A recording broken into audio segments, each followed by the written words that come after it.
are in the process of cleaning interior,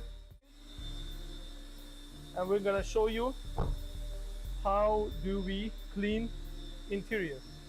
We use special products for it. Look how dirty. It's a crazy dirty seats.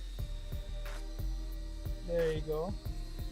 It's getting much better. And we're gonna go one more time.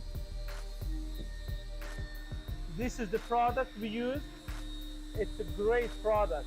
You're mixing 2 spoons to the 1 gallon of water, hot water. It's a good stuff, crazy good stuff. So this process needs to be repeated 1 or 2 more times, and it will be clean.